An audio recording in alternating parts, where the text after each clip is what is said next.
This episode of the Coarse podcast has been brought to you by Central Sports and Graphics Incorporated, family-owned and operated screen printing and embroidery business located in a historic storefront on Old Berwick Road in the heart of SB. They've been doing screen printing for over 20 years. They have high-quality product at a low price. Be sure to check them out. Central Sports and Graphics Incorporated, 570-784-1212. Now, on to the show. Hey, this is Chef Rodney Leinhardt from Deliciously Dope TV, and you're listening to the Coarse Grind Podcast with Shawn Rosler.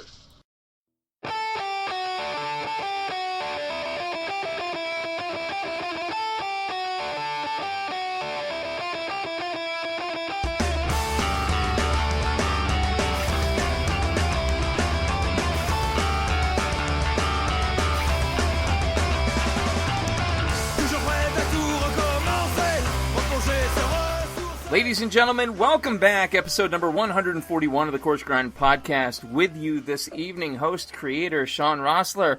How are you all doing tonight? You know, I've definitely been on the Top Chef role for a while, and really, you can't blame me. The season of All-Stars that we just came through, and the wonderful kindness of the folks at NBC Universal brought talent and inspiration to the forefront and to the show, and was, to put it lightly, incredible. But there's something else that's incredible. Going home again, breathing that air of your hometown, and like a long-lost nephew or brother or whatever, seeing how far along it's come and continues to come. My hometown of Honesdale, Pennsylvania, for those interested, birthplace of the American Railroad, look it up, has been undergoing quite simply what I would term a culinary renaissance. One of the leading forces recently, I had the chance of snagging a drink and perusing the menu when I was on a recent journey home. By just reading the menu and tasting one of their exquisite craft cocktails, I think it might have been two. I had the same thing, but I had two of them. I can't remember. I knew that I had to talk to this guy. Tonight's guest and his wife, they're a package deal, by the way, met in Philadelphia working for a restaurant group in Center City. Our guest, the chef de cuisine, and Alex, his wife, the front of house manager. After sticking around Philly for nearly 8 years honing their craft, they returned to the area to be closer to family and raise their 2 children. Great area to do that, by the way. Moving on. Wanting to bring a cool city vibe and great food to small-town Northeast PA, Native was born. Native in ownership and ingredient. The name comes from a love of foraging and supporting local agriculture, and it features as many local farmers and producers as possible. The menu is extremely fresh, entirely made from scratch, coming from the way they like to eat. They love to share in good food and drink together. That's why most of the menu items you'll find at Native are designed for sharing, encouraging guests to order a few things to share and hopefully try something they've never had before. When a restaurant speaks to your soul, mainly because it's taken up shop in your hometown, your heart, you have to listen, you have to lean in. And listen, if after one drink I was this amazed, imagine what this interview and the next visit to Honesdale will do for me, right? Ladies and gentlemen, and everyone in between, our guest this evening, owner and executive chef of Native in Honesdale, Pennsylvania, Chef Caleb Johnson. Chef, how are you doing? I'm doing well, man. Thanks for having me on. Absolutely. I know you put the hours in tonight, and so we'll go light on you. We won't run you too deep here, but it's great to hear. I know we were talking before we flipped the mics on how it's actually getting busy in Honesdale, and that's great. I cannot wait. I hope that I have to call for a reservation next time I'm up. I'm really going to gun for that. So, but I can't wait to learn. Make sure we get you a spot. Awesome. I would appreciate that. But again, just such a great space, and I can't wait to dive into it. Before we do that, folks new to the program, folks with terrible short-term memories, like yours truly, we have starters, we have mains, we have afters. Starters, we're going to talk to the guests and find out where they came from, what brought them to where they are today. Mains, we're going to talk about what they're doing presently and what they hope to do, maybe the 5-year plan. And finally, afters, a little bit more irreverent, a little bit more off the cuff, but no one's been injured in 140 episodes. So I don't see that happening tonight. So without further ado, Chef Caleb, talk to me about where and what you grew up eating. Oh, okay. Well, I grew up, in a town even considerably smaller than Honesdale. I grew up in a small town in upstate New York, Earlville. Okay. I'd say our claim to fame, maybe, or as close to a claim to fame, would be Savante Myrick, the current mayor of Ithaca, New York. One of the youngest mayors ever elected in New York State, if not the youngest. Graduated a year ahead of me, but I mean super small town, population 800 people. Oh, wow. And I actually grew up about 13 miles outside of that town. So we're talking real rural. I grew up on a dairy farm. My dad was a super busy guy, worked a full-time job on top of running a farm. Nice.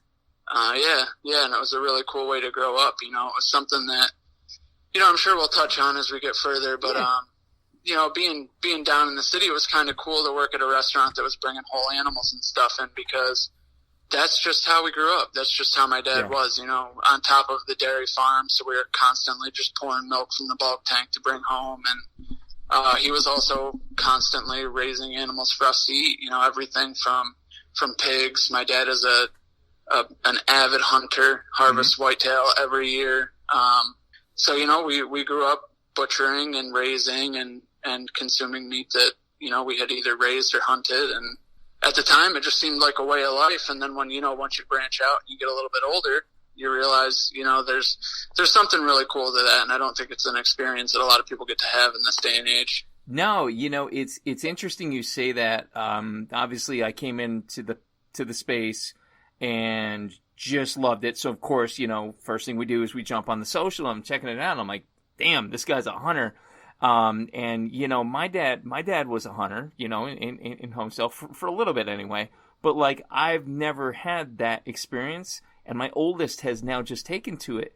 And I gotta tell you something, man, there is an allure to it that even like standing just on the fringe of the outside, there's something magical about when you conceptualize harvesting, and like, that's where you can tell the true hunter, like you, Caleb. Like, when you hear someone refer to it as harvesting, I'm like, yo, he's been around the block a little bit. He gets it. Yeah, he gets it. Well, I mean, there's a healthy respect for the animal for sure, and I don't, I think there is a big misconception where hunters are kind of like these ruthless people, but I never enjoy the act of taking the animal, but the joy comes from knowing that it lived a healthy wildlife, that it met its end quickly. That really is the reward. The taking the animal itself isn't really the reward, but yeah, I mean, and you talk about opposite ends of the spectrum. I mean, kind of the only time that I can dial it back and really kind of center myself is when I'm out in the woods, when you're, especially because I'm an archer, so I spend a lot of time in a tree stand by myself. This isn't a redneck gun hunting club where people are drinking beers and driving deer. This is me sitting in a tree by myself. And you talk about opposite ends of the spectrum. You go from just the insanity of a line and managing a kitchen and managing a restaurant. That to me really is kind of where I find a little bit of peace.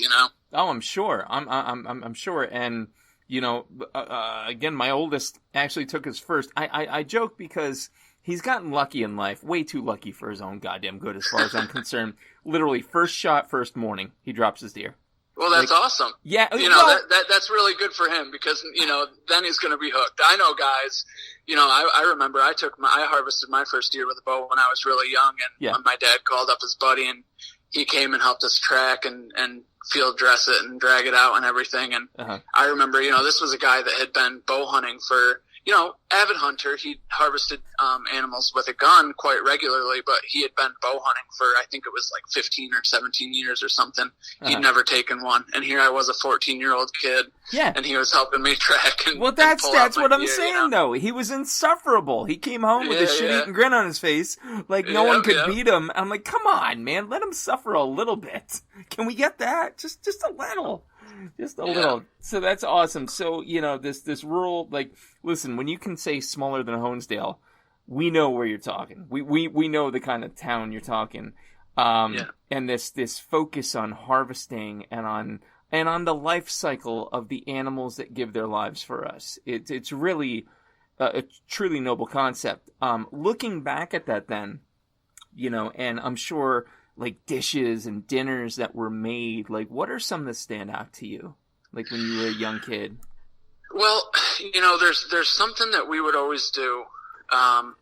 It's funny. My dad was not much of a cook, and I'm one of 6 kids. My folks are still together, and like I said, my dad's a laborer. He's a painter at Colgate University. My mother's a teacher. So with 6 kids, we didn't grow up with a lot of coin in our pocket, but so there were some nights that it was shake and bake pork chops and instant mashed potatoes. Absolutely. And and then there were nights where I always found it kind of funny. My dad didn't do much of the cooking, but when he did, it was wild game, and he made a show of it. Nice. Was, yeah. But and it was nothing.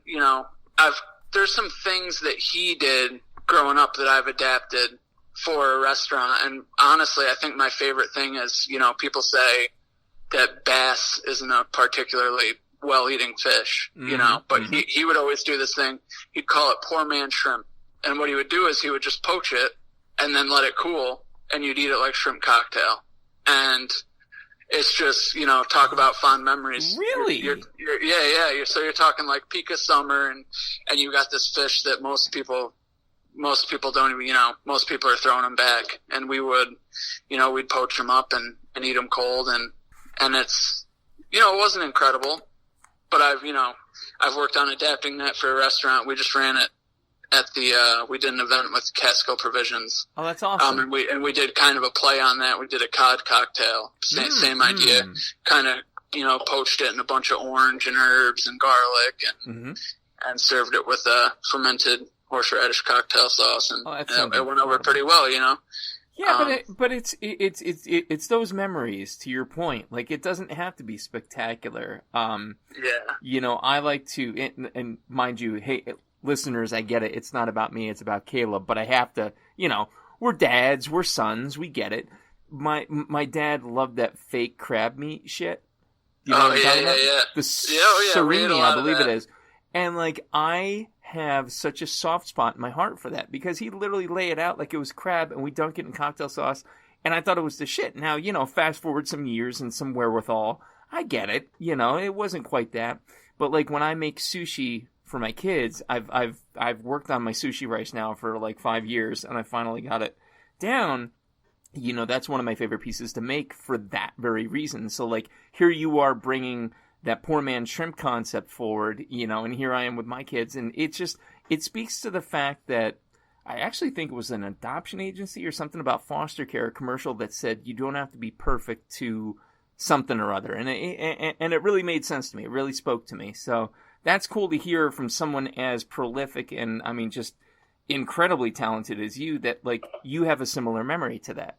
I think that, if food should do anything, the whole point, especially if you're looking at, from a restaurant standpoint, is it should be a special experience. And if you can take that concept and sort of add this little bit of nostalgia to it, and sometimes that, I worked under the chef. When I started at Barbuza, I worked under the chef, George Sabatino, insanely talented. And I think to this day, the most hungry chef I've ever met. This guy lives and breathes food. If he's not cooking, his nose is in a cookbook. And, that's awesome. We kicked it off because I grew up real close to Hamilton, New York. He grew up in Hamilton, New Jersey. Our birthdays are on the same day. And, he was kind of the first chef to take me under his wing back when I literally knew nothing. Nice. And he had this idea too about food and nostalgia, where he would, one of the first dishes that he did is he was big into charcuterie, and he worked out this pork sausage dish, just with like simple roasted peppers and caramelized onions. But the flavors were incredible, and the whole reason that he was so passionate about that dish is because it reminded him of growing up in Jersey. And I think that food can do that for you. If you're somebody that's passionate about food or family or anything, you're going to have these memories and these ideas tied to food. It's going to happen. Yeah, and that's just it, folks. Who, either I meet them at live events that we do for the show or whatnot, they always come up, they're like, how do you know how to, where'd you get your training? Like I never did. I did some work on a line in college, and I've fallen into it. And so that nose in the cookbook, that's where you get the skill, but skill without heart is nothing. If Absolutely. you don't have that Absolutely. backboard, you won't amount to shit, honestly. Like, you've got to have that love. You've got to have that why. And so, like, looking at you coming up then, Caleb, what was your why? What was it that, whether it was a moment or a person that made you go, yo, food is more than just point A, point B, energy, repeat. It's life. Who or what was it that made you realize that? Man, I think that would be hard to say. There's definitely a couple people that I can point to and say they definitely inspired me on my path. Obviously, Dad. I have to obviously, imagine. Yeah, obviously. Just from him, absolutely a sustainability thing for sure. Mm-hmm. And then my best friend growing up, food was always a thing we did. It was kind of funny. His mother is insanely talented. To this day, I feel lucky to go home and eat at his house. It was just insane. That's we're cool. like I said, small town. I think in our town there wasn't even a restaurant, and if you went to the town next over, there was a McDonald's, a Pizza Hut, and a diner. And if you went to a town in the opposite direction, there was a diner, a pizzeria, like a family-owned pizzeria, and then one decent restaurant, and that's, Sherburne, Earlville, where I went to high school in Sherburne. That was where I ended up working in high school. But there wasn't a lot of introduction to different cuisines, and I remember going over to my buddy's house, and I remember his mother teaching me how to make poppy seed dressing from scratch. And she was always, making grape leaves and stuffed grape leaves and just things that I'd never even heard of. And it blew me away, and I could kind of see the passion that she put into it. And also from a sustainability standpoint, I mean, most of what she was doing came from out of her own garden, Yeah. And then it was so funny because me and him, growing up, you get a little bit older, you're in high school, you start going out and, doing whatever you're going to do at night, having a couple drinks or whatever. It would always end up me and him back at his house at like 1:30 in the morning, just, almost like an episode of Chopped, just seeing what we could find in the pantry, figuring out how we could make it taste good. Yep. Sometimes it was a complete bust, sometimes it was okay, and then, his mom would wake up in the morning and the kitchen would just be destroyed. You're like, sorry, we were learning. Yeah. That's so cool. And so, when you were working in that restaurant in high school, I mean, did you go the typical path where you were a dishwasher and you paid attention, saw what's going on, got excited? Absolutely. Yep. Yeah. Yep. Started as a dishwasher. So many freaking people. Like people don't realize, listen, if you want to go on the path to culinary greatness, wash some dishes. Pay attention. Pay attention to what's going on. Absolutely. I mean, this was a really cool restaurant for what it was. Really talented guy. And, I wish I could, I often think about reaching back out to him, but it was just a really cool thing because, like I said, really small town. Yeah. And I was a member of French Club, and every year the French Club, he would hold like a 14-course dinner for the French Club, the chef of this tiny little restaurant. And, we're eating everything from escargot to crabs and shell, and he's doing it all. That really opened my eyes to what food could be. So I kind of had this sustainability background, and then just working there under this guy, and it was one of those situations where he was from our town, super small town. All the knowledge that he had because he sought it out. He didn't go to culinary school. He didn't have a degree in it. Same kind of deal. Started as a dishwasher, fell in love with food, was passionate about food, kept his nose in books, and I mean, he was really turning out some really killer stuff. And it, I think that I got lucky where I had these people growing up that kind of fueled the passion. Yeah. Well, yeah, and I mean, your surrounding, it's, nature, nurture, like what's around you, what drives you to that. And so, absolutely. You know, with that inspiration, then did you go to culinary school, or did you just hoof it out and work it and get your experience? I didn't. I was enrolled actually at the Le Cordon Bleu Institute in Pittsburgh. And it was right around that time, you know, I graduated high school 2007, and it was right around that time that every other article you read in the New York Times, it seemed like, was talking about how all these kids were going to culinary school and going $150,000 in debt, and getting out and getting jobs that make $10 an hour, you know? Yep. So, I actually stepped away from food. I went to school for business, just a community school. Yep. And then, you know, the same friend that I mentioned earlier had moved down to Philly after we graduated high school. He went to Antonelli Institute for photography. Nice. And he called me and he's like, "Hey man, you know, just come down here. Just come to Philly. Like, you know, if you're passionate about it and you think it's going to be a living for you, just come down here." Yeah. And, so I did. You know, I think it was maybe 2 weeks later, I had bags packed and he came and picked me up and I moved down to Philly. Yeah, and you know, I think to that point, you know, a lot, and this is not to discredit the culinary degree. Absolutely not at all. That's not what I'm here to do. Folks that know me know that I was, you know, involved in higher education, so that would be kind of disingenuous of myself to do so. With that said, when you look at something like the culinary art, craft, science, whatever you want to call it. Listen, there's folks who go and there's folks who don't, and I think the education you come out with, it's equal. Is it different? Sure, but it's equal. I mean, to just get in there, get in that ring, and start putting your head down. I mean, that's what the original, you know, staging used to be. Like, it was just, right. You know, hey, I'm gonna send my 12-year-old kid to like live with you, chef, for a summer and teach him some shit and go. Like, you know, so that's so cool to hear.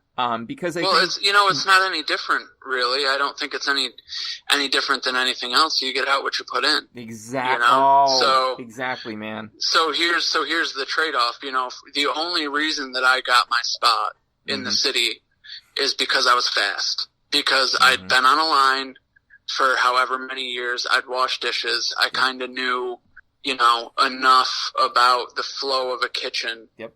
But you know, it was like a joke.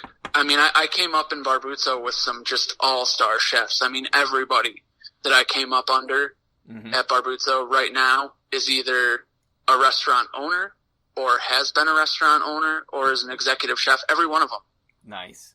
And they'd poke fun at me because I didn't even know the ingredients, man. You know, and I'd be writing out a prep list at the end of the night, and I don't know what these ingredients are, and I'm trying to spell them out phonetically, and, you know, these guys are just looking at my prep list, and they're like, "Man, this kid." But I was fast. You know, I could hang. You can hang. You had no expectations, and I think that's probably the biggest kvetch that I hear from, like, you know, people who were just on Top Chef. They'll all come out and say it. Like, the folks that are coming out of, like, culinary school are instantly like, "Give me my 6 figures on my reality show." Really? Yeah, right. Sweetheart? Yeah. No, wash a dish, bitch. Like, enough. Yeah. And it's true. You know, there's definitely, I'll be the first to say it, I'm not the technique guy. Yeah. That's not me. You want to get into, you know, deep French technique. That's not me. You know, I like simple food. I like super fresh ingredients, plated simply. Yeah. You know, as much flavor as I can get into it, but I'm not a technique guy. So that's the trade-off, right? A lot of these people coming out of culinary school have technique for days. But I don't know. But it really doesn't mean anything. Yeah. It doesn't mean anything if you can't do 100 covers on a Saturday night. Again, if you don't have the soul, the technique doesn't mean shit if you don't have that in you. It's got to be baked into you. And so, like, maybe Le Technique for you, which, if you want to hear a backstory on that, I don't know why I can remember this. Adam Harvey, episode 17, took me to school on Le Technique. But anyway, that's neither here nor there. You know, if It doesn't matter. And so that's why I almost think it is the perfect marriage, Caleb, for you to be in a town like Honesdale with these awesome ingredients that they've never had before, because it doesn't come across as pretentious at all. And I think, again, if you put a degree in their back pocket, all of a sudden, noses in the air, where's my reality show? Yeah, absolutely. You came up. You did the work. And, you know, to parallel a little bit, like my full-time job, this is not my full-time job, kids. I work in e-learning, and so instructional design, you can teach anybody from any field how to be an instructional designer, but they've got to want it. But when people go and they get the master's degree and they show up first day, they're like, oh, I want $125,000 for my first year. I'm like, honey, child, sit down. I've been in this for 20 years. Do you know what I made my first year? Absolutely, yeah. And it is, you know, it's a weird thing, and I'm sure that, you know, there could be an entire podcast just on the kind of entitlement that you're granted with your degree. God. But it's crazy. It's crazy. Well, there it is. Caleb and Shawn are gonna spin this off now. We're gonna call it the Entitled Asshole Podcast. Anyway, so man, you come up and you come up the hard way, and you do it, and here you are. Main Street, Honesdale. You know, again, I have guests, 2 recent guests actually messaged me. They're like, yo, we're at Lake Wallenpaupack. Where should we go? And I'm like, dude, go to Honesdale. Go to Honesdale. And actually, the last one asked me, I'm like, check out Native, check out Here and Now. Like, Honesdale's blowing up, and here you are with what I believe to be culinarily, like, Here and Now's got the brewing. You've got the dining. You have such a unique, fresh approach to a street that has seen, European camp counselors vomiting in the street. For those of you old enough to remember the Limerick and summer camp counselors, you know, here we have this fine dining now. Talk to me.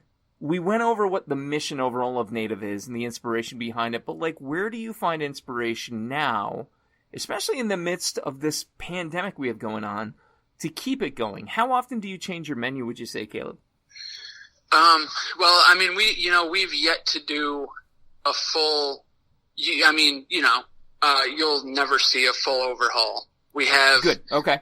We have dishes that do really well, and we're in this weird position where, we're kind of lucky with these local farms. You know, something that does really well for us is our roasted beet salad. Mm-hmm. So between 4 or 5 produce farms that we're working with, between the spring harvest and the fall harvest, I can keep a beet salad on the menu year round locally, which is incredible. You know what I mean? And that can't be stressed enough. I mean, we're here, you know, in the middle of this beautiful area, and it's not just about me or my wife's passion or the guys that work for us. It's not about our passion. It's all these farmers are incredible. Yeah. You know, and this is produce that would end up in the city, but we're here now. Right. You know? Right. That being said, I mean, our menu changes every 3 days. Something changes on it. You know, it's hyper seasonal. Yeah. So for instance, you know, asparagus just kicked locally. I'm trying my damnedest not to pull anything, especially produce wise, that's not local. You know, we do some different things. You have to, your menu has to be interesting enough. So, you know, we're buying wild caught Atlantic salmon. We have clams on the menu and stuff like that. But as far as produce, we pull all of it in locally. So the menu changes as often as our farmers can provide us something new, which at this rate has been every 2 to 3 days. Sometimes the dishes change. It's slightly different iteration. I mean, we just had a ricotta with strawberry and tomato toast, reduced balsamic. Strawberries passed out pretty quickly, but Ant Hill agroforestry just started harvesting peaches. So we switched that dish up to ricotta and grilled peaches and hot honey, and it's been a killer seller this week. And, you know, our menu changes, they might be slight little changes. It might be one aspect of a dish, but I would say every 2 or 3 days, there's something changing on the menu. That's incredible. And what's more incredible about that, and again, folks, you know that the show is all about the true farm to table. You know, there's these I'll say imitators that purport farm to table, and 20% of their stuff is from local, and the other 80 is from wholesale distributors.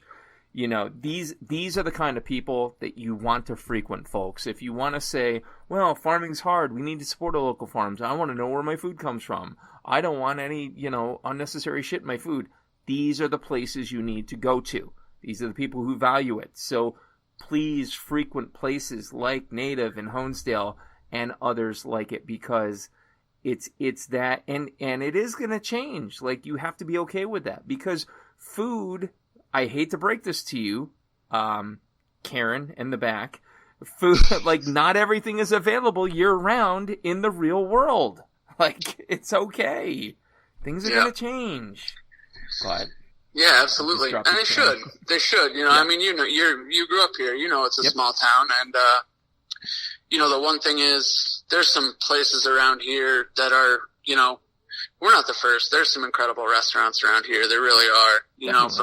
From Narrowsburg and over in Holly, there's some really great places. Settlers. I mean, let's be fair. The Settlers Inn is a staple in the area. For as long as I can freaking remember. So, anyway, I digress. One important thing to note, though, all this mention of Beets in Honesdale, can we just go on the record here and acknowledge that Dwight Schrute went to Honesdale High School, and his address is based out of Honesdale from The Office? That's a thing. Hey, there you go. That is a thing. That is fact. Folks who want to know, message the show. I'll send you the screenshot. He holds up a piece of paper on the show, and it says Route 6 Honesdale for his home address. So that's a thing you know now. Beets, Bears, Battlestar Galactica. So I literally, the more I'm talking to you, man, I am like chomping at the bit right now to get back up there and to try it. Tease me a little bit and talk to me about what you would consider your, we'll say 2 to 3 proudest moments on your menu right now. What would they be and why? Well, that's hard to say, right? Because I think as a chef, you have, the dishes that are, even from a price point standpoint, you have the dishes that are for you, and you have the dishes that are for the customers. All right. How about one for you, one for the customers? One for me right now. We have a smoked duck rillette. With blackberry agrodolce. All the blackberries are coming from, again, Anthill Agroforestry right up the road. All the duck breast is coming from Hudson Valley, which is a killer company. And for me, like I said, growing up with a hunting and farming background, I love the idea of wild game. I mean, here, obviously we're not using any true wild game. It has to be USDA certified, but sure. We've had everything on the menu from rabbit to duck to venison. Venison always does really well for us, which I was, it's a funny thing. When we first opened, for me, I was like, well, I put this venison ossobuco on the dish. Opening menu, venison ossobuco, soft taleggio polenta, walnut gremolata. And I was like, well, this is going to be a test. It was like that and the squid ink pasta with clams. I was like, this is going to be the test for Honesdale. These are dishes that might be pushing the envelope. Right from the jump, they were our 2 biggest sellers. That's fantastic, dude. How do you... Yeah. Listen, I went into Here and Now and I saw lardo on their menu. I'm like, get the fuck... No one's ordering lardo in Honesdale. And I was talking to Summer, I think it was, and she's like, oh no, we really sell a lot of it. I'm like, you've got to be kidding me. When did this happen? And then to hear that, like, really, squid ink pasta in Honesdale? What? Yeah, I mean, that's not number one from the pasta category. That's what our menu's broken up into. From the pasta category, that's pretty consistently the number one seller. Unbelievable. And honestly, again, to get back to that pride point, man, it makes my Honesdale heart beat a little bit harder because, like, that's incredible. That's what we want. So, smoked duck rillette, squid ink pasta, any other, like, really, like, big bangers for you? I think I would have to say a crowd favorite, let's dial it back and keep it in perspective just a little bit. Yeah. We do just a basic ricotta ravioli in a thyme and almond brown butter, that I would almost have to deem crowd favorite. That one's doing really well. You say dial it back and you say basic, and yet, like, literally my salivary glands just had a miniature seizure when you said that. So that's on you. Yeah. All right. So, I mean, they all sound incredible. Again, my wife, when I showed her, I told her I was talking to you tonight. She's like, well, let me see the menu. And I showed her the menu, and she's like, well, when are we going to see your parents? I'm like, when the hell was the last time you've ever suggested that, first of all? Yeah. But, so, I cannot wait to get up there and to see that. Let's talk a little bigger picture, beyond Native and what you're doing up there at 560 Main in Honesdale. Let's talk restaurant industry, because like right now we're in strange days, and I want to just real quick acknowledge, like, you're successful during a really dark time, man. How is that working? Like how did that come to be? Well, I mean, obviously nobody foresaw it. Yeah. Sure. We were open for 3 months before the shutdown.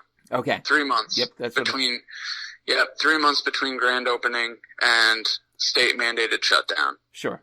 So, when did it open back up then? Like, because I think it was because I'm trying to remember. I was up at the end of June, I want to say, and you guys had just maybe like first week of June opened back up. No, it must have been May. Okay. Yeah. But like, I think again, which you would not think so. I think it's the benefit of a small town. I think it's, small towns notoriously have a greater sense of camaraderie and togetherness. I think that if you're, just in Philly alone, I mean, you talk about a saturated market, there's restaurants everywhere. I think that's honestly the beauty of the small town. And, we saw so much support. That's awesome. Through this whole thing. Yeah. Takeout, wasn't great, but it was sustainable. And as soon as we were able to reopen, and I know we were talking before we started about, the one cool thing PA did was waiving sort of the hurdles you got to jump through or jump over to have outdoor seating or anything like that. Yep.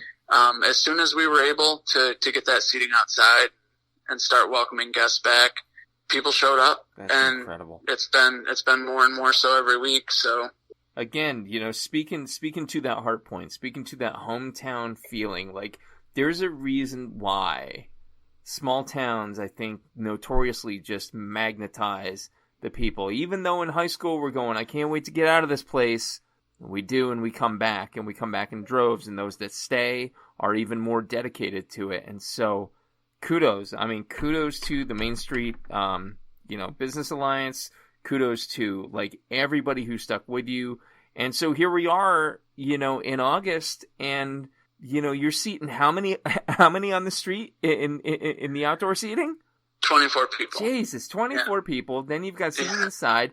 Like it's almost like, knock on wood, things are getting back to normal.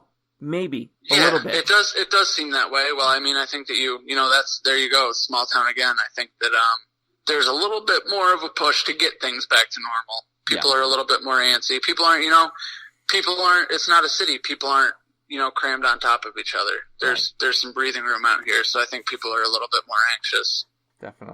Definitely. And so, like, looking at this layout and realizing the success that you're having, what's the next big thing in the restaurant industry? There's all these things like, farm to table at one point was like the next big thing. And now it's this thing that everybody kind of bastardizes and misuses unless you're somebody like Caleb in Native, and a handful of others. I do want to go on the record saying you will never hear me say farm to table, nor will you ever see it written associated with our restaurant on our own accord. We're just doing it how, in not only my opinion, my wife's opinion, we're just doing it how it should be done. But see, that's where, too, you kind of give it away by not admitting you do admit. Because, like, that is farm to table, people. Like, I'll go on record for you. Like, I'm not speaking on behalf of Native. Hush, hush, I'm not doing that. I'm saying on behalf of the Coarse Grind podcast, if you're looking for an example of farm to table and you want to stand by your local farmers, this is the place to do it at. And I can give you a short list of many other places, depending on your area, but they're going to be a short list because truly it takes that belief, it takes that inherent internal compulsion to stand by that, to really do it. And I mean, clearly you're doing it. So, taking a step away from farm to table, is there a trend that comes out of COVID that we as the dining public should look for? Man, that's hard to say. Mm-hmm. That's hard to say. I mean, especially, us being a small town. Uncertainty is all around us, and I can say that for an absolute fact. I mean, we're doing well. I was just having a conversation with one of my servers as we were winding down tonight. Who knows, man? Who knows what the next month is going to bring? Mm-hmm. Where we stand right now, like I said, we're lucky the state kind of waived these hurdles. Yep. We're seating a bunch of people outside. I went outside tonight after service and had that realization that the weather's already turning, man. It's already getting cooler at night. Yeah. And who knows? I mean, when we don't have that outside seating, if the inside capacity is still limited, it's going to be a long winter. I think it's going to be that way for every restaurant. I mean, I don't know that we'll see things get back to any sort of normal as we know it until next summer, really, honestly. Yeah. No, I mean, that's fair. And, I think people, I think, if there's any way to take this with a positive spin, I think more than ever, and I'd love to hear what you think about this, the dining public realizes now more than ever just how critical dining out is, just how critical the restaurant industry is, and just how, honest to God, broken we feel without it. And so, does that in a way help the restaurant industry out? I would like to think so, as somebody that's involved in it. Sure, I'm sure you would. The one thing that we haven't mentioned is through all this, while I'm talking about, hometown support and the like, Honesdale's seen a bunch of places closed during COVID.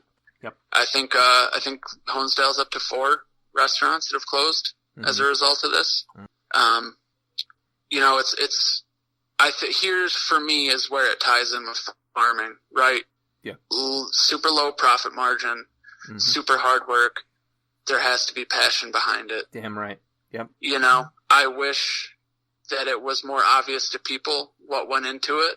But I don't necessarily think it does. I think that eating out is one of those things that people take for granted until they can't take it for granted anymore, which is what we're experiencing now.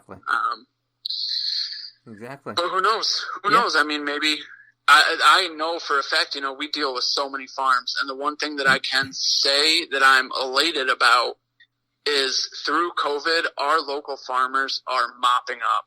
I mean, nice. It's been hard for, I try to keep things by dish on the menu from a single farm. It makes it easier for the servers to say, hey, everything from this salad came from this farm, everything in the meatballs came from this farm. And it's honestly gotten to the point where, especially now that we're picking back up, it's been a little bit harder for me. I gotta be a little bit more on the ball when I'm ordering through these guys, because they're just doing so well. And that alone makes me so happy. That's awesome. I mean, when you started to see all those crazy shortages, especially meat shortages in the grocery stores. Yes. Because all of these factory farms are bombing, and just it's really cool. It's cool to see people go back to the farmers. And I was going to say, it's not necessarily that you want to see it happen, but you're kind of glad to see it happen. Absolutely. Yeah. Absolutely. I mean, I think that, health, everything. Yeah. No, you're Keep right. it as local as you can, Absolutely. So let's fast forward and let's say everything levels out by next summer. Everything's back to normal. Native's still going strong. What's next for Caleb and Alex? What's next for Native? What's the 5-year plan? What do you guys do? And I realize that might be a hard position to envision, especially given everything that's going on, but you had to have thought about it. Yeah, I don't know, man. I mean, I would love to do, well, let me say, first of all, we need to set some roots with Native for sure. But moving forward, I mean, I would love to take the concept of Native and make a burger joint. Nice. I would love that. Nice. I would love to do, bison burgers and wild boar bacon burgers and, just all sorts of really cool, local game influenced burgers. I would love to do that, fill that void. That would clean up in Honesdale, dude. Why are you not? Yes. I'm on board. Yeah, I mean, you know the battle. We got, I've got a 4-year-old and a 7-month-old and a brand new restaurant. So Absolutely. right now the focus is, how do I make sure I wake up every morning? But yes, yeah, you got to start there, man. You got to start there for sure. But a burger joint. That is a concept. Ooh, that's crazy. Yeah, man. But that's a concept I would like to visit. And then, I don't know, man, I think that I'm kind of still finding my voice as a chef, and part of me would love to open up something like that. And then there's a big part of me that would love to be a private chef at an elk camp in Montana. I like it. I can see it. Yeah. I think it makes sense, man. Well, hey, you know what? No matter what, I'm like literally, I'm looking at my notes and I'm trying to be general in my statement, but I keep looking at burger joint, 2 words, and I'm like, son of a bitch, I'm in. Take my money. Take my money. Like, I am so down. That's incredible. Well, trust me, I'm there too. I've already got a spot picked out. We'll see. Nice, man. Nice. Well, no matter what direction, obviously, the show's behind you. We're here. So if you were to pop that up, we'll definitely have to do a second lap on the interview train and start talking about that. Let's hit into some afters here. Just a couple, little bit more irregular questions, but again, no one's been hurt. To date, we have no lawsuits on the docket currently, so you should be fine. You'll survive, hopefully. I'm standing in your kitchen, Caleb, and you can pick whether it's professionally or at home. What music am I listening to? Ooh, that's a good one, man. It depends. It depends on the day. All right. I'm a huge outlaw country fan. Nice. I love the guys that are kind of reviving that movement. The Coulter Walls and Tyler Childers and Sturgill Simpson. Mm-hmm. I grew up in the hardcore scene. I don't know if you were into that at all. I mean, that's big in Wilkes-Barre. Yes. Yeah, I grew up listening to Fist-Sworn Enemy and First Blood, and I love classic rock. I love metal. I listened to rap for a long time. I can't guarantee you what's going to be on, but I can guarantee you that there's going to be music playing. Love it. Absolutely love it. Yeah, no, same, man. Same. It's like, it all depends on the task I'm doing. Like, I can say this now because when this episode drops, it'll be past. This Saturday, I'm doing a 40th birthday party for my wife, and I have some chef friends coming in from out of town. Actually, of note, Chef Gary Vatican from here in Bloomsburg, Seasons on Main formerly, and then That's awesome. Chef Beth Aretsky, Grill Bitch from Tony Bourdain's Kitchen Confidential. That's crazy. She and I have become friends from the show, and she's bringing her daughter, and they're going to stay the weekend, and we're going to be prepping Friday night into Saturday morning and sling some shit, man. And you can bet that there will be just music just thumping and small words, small sentences, and gestures for the most part, and that's going to be the communication. But I question, and I get that people can't listen to music when they prep sometimes, but I can't operate that way. I got to have something. No, I can't either, and I think honestly, it's funny. It's something that I talked to one of the guys that works for me is a pretty talented guitarist. He plays in a band up here, and nice. We just had this conversation the other day about it's a little bit weird for us because we have the open kitchen concept, but when we start getting really busy, you can bet there's music playing in my head.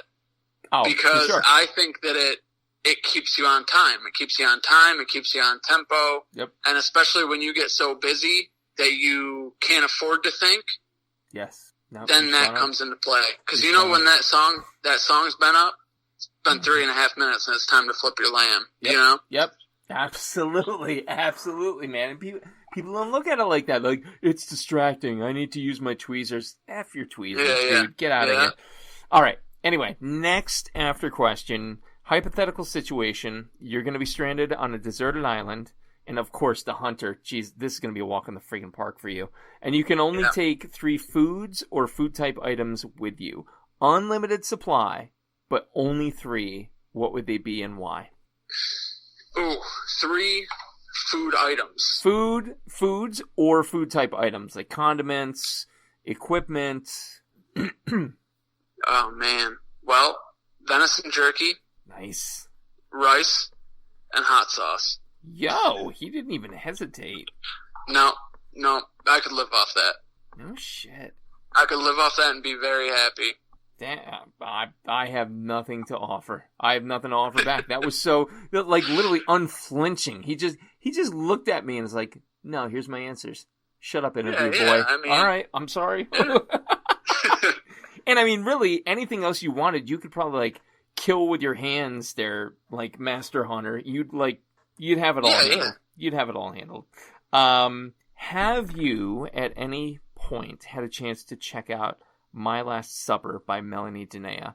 I haven't. Okay, coffee table book, 50 famous chefs.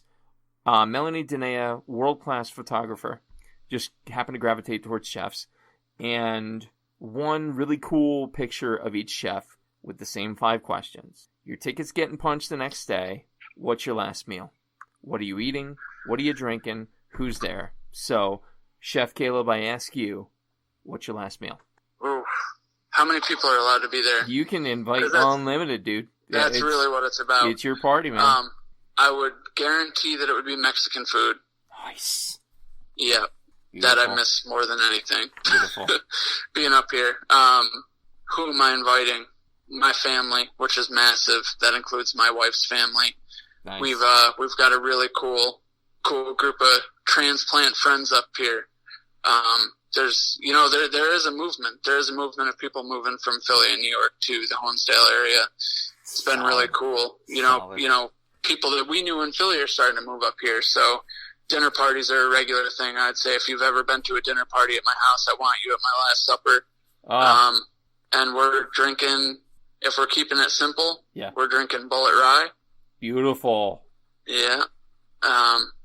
If it's a nice summer day, we might be drinking a Contrato Spritz. Who knows? Oh my God! You had me a Bullet Rye. Like, just stop. That's. I mean, right there, Mexican food, Bullet Rye, and family. That's. I don't know if that's your last meal or a country song in the making, but I think it could be both. Like, if we want to be honest, it could be both things.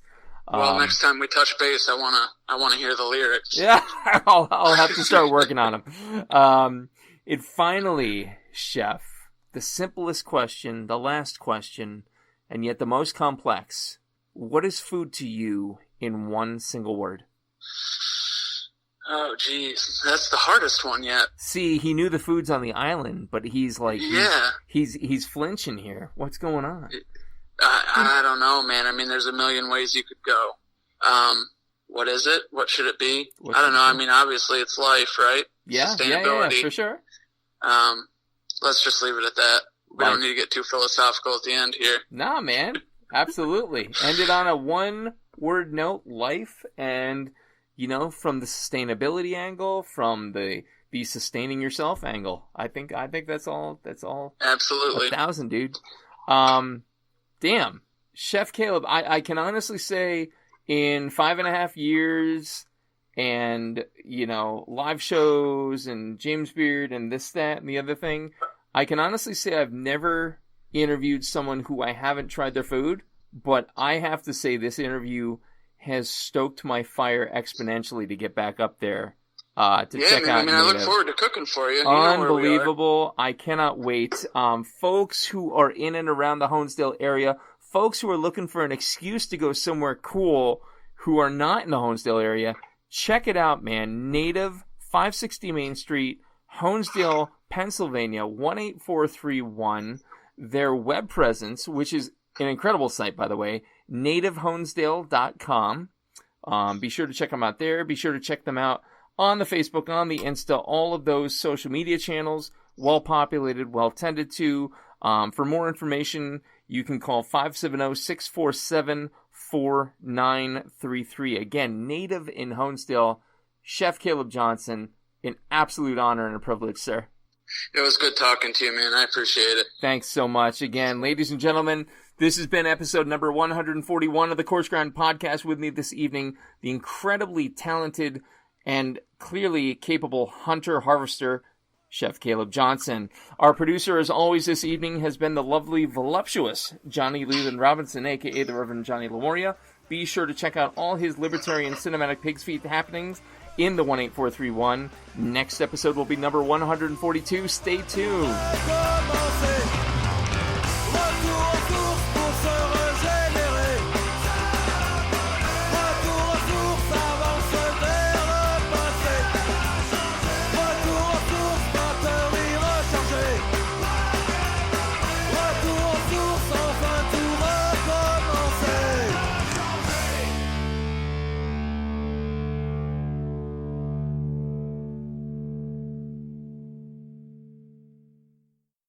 Are you passing through central Pennsylvania and looking for one of the best dining experiences and craft brew menus around? Look no further. Turkey Hill Brewing Company and 991 Central Road in Bloomsburg, PA has everything you could ask for and then some. Service, food, beer together. Unbelievable. Be sure to check them out. Call them today for reservations. 570-387-8422. Call today.